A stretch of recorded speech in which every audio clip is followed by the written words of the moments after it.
Here's how we can add a subscribe notification inside of the Capcut. A lot of people use that video editor, so let me show you how that would work.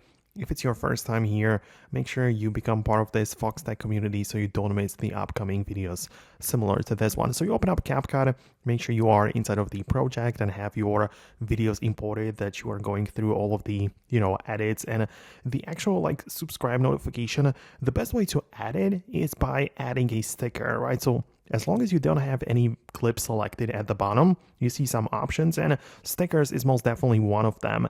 And you have to just click on it, of course, and look up the term, which is literally subscribe or button or notification. And you're gonna see plenty of different stickers which have movement in them even. So it looks nice, definitely.